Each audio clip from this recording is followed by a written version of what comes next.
Joining me now is Democratic Senator from Delaware, Chris Coons. Senator, thank you for joining us. What are the chances that this bill passes the Senate? Thank you, Katie. As you just explained, I think it has very long chances of making it through the Senate. Look, Katie, at the end of the day, this is about people. This is about health care and about how this change to the Affordable Care Act would impact tens of millions, even hundreds of millions of Americans who would end up paying more for their health insurance and getting less coverage. As you outlined, there's a number of moderate Republicans who are very concerned about the $880 billion cut out of Medicaid over the next 10 years, and super conservative Republicans who will settle for nothing less than a complete repeal of the Affordable Care Act.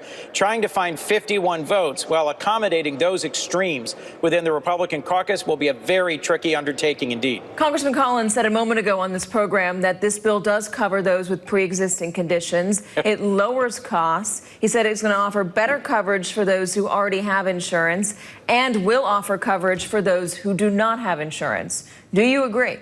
No, I don't. And without a CBO score, without a detailed study of what this bill actually does. They say they have two CBO scores that are relevant to this bill and that there were only small minor amendments.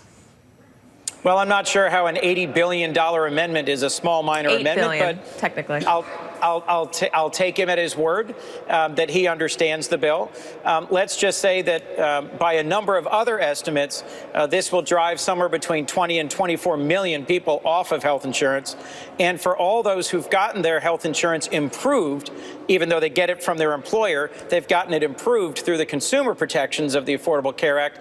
Many of those will go away, particularly in states that apply for and get a waiver if this Republican version actually becomes law. Will the Democrats vote in a unified bloc against this if there are no changes?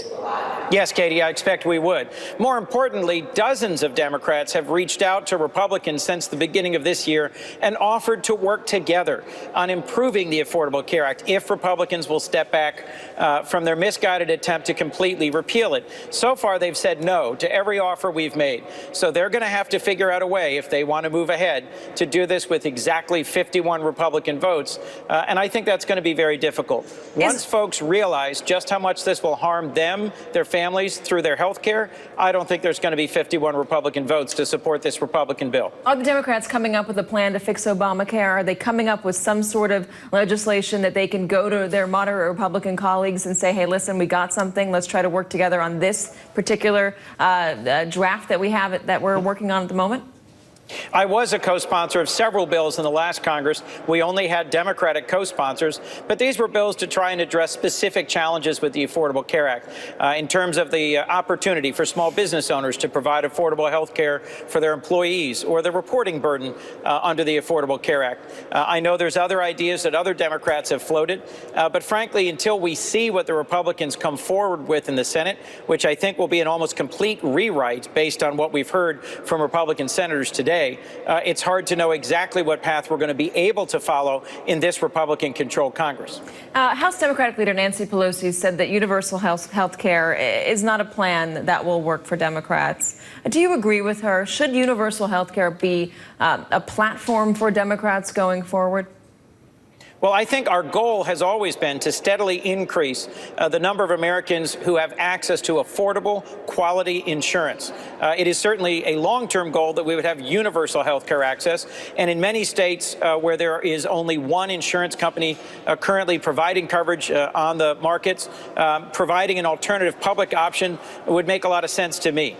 But in this environment where we're going to be fighting tooth and nail to save the consumer protections and to save the affordability and access to health insurance that working families and low-income Americans and seniors all got through the Affordable Care Act, I think we're going to have our hands full simply defending the progress that we made under the ACA. Do you think health care is going to be a central issue in 2018? And if so, are you worried about some of your Democratic senators, Senators Heller, or potentially are you going to be going after Senators Heller, Senators Flake? I do think it's going to be very difficult at the ballot box if this bill ever passes through the Republican-controlled Senate and actually does take away health care from tens of millions of Americans and reduce the quality and the affordability of health insurance that hundreds of millions get through their employers. I think that's going to be a very tough pill for the average American to swallow once they realize that Trump Care took away from them some of the great benefits they enjoyed under Obamacare. Do Democrats bear some of the responsibility for the way Obamacare was sold? You didn't have it as part of your platform in 2010. Should you have done so? Should you have trumpeted it more to make the public more aware, not aware of it, but make people like it more, so there wasn't such a distaste for it, so that Republicans couldn't run and win on this idea of repealing it? Katie, I think one of our biggest failures as a party in terms of standing behind the Affordable Care Act was to help the hundreds of millions of Americans who get their insurance through their employer to understand the ways in which the consumer protections of the ACA dramatically improved the quality of the health insurance they were getting. So the end of discrimination against those with pre-existing conditions, the ability to keep your kids on your insurance through age 26, the end of the ability to discriminate by insurance companies against older Americans and against women. Those are big, important consumer protections that are broadly popular. And the average American didn't realize that that was a benefit they got through Obamacare. The debate about the Affordable Care Act really focused more narrowly on the tens of millions who didn't have health insurance at all and who got it through the ACA. That was a big and important advance, but it didn't touch as many Americans as those who got better health care through the consumer protections of the ACA. Senator Chris Coons, appreciate your time, sir. Thank you, Katie. Still ahead.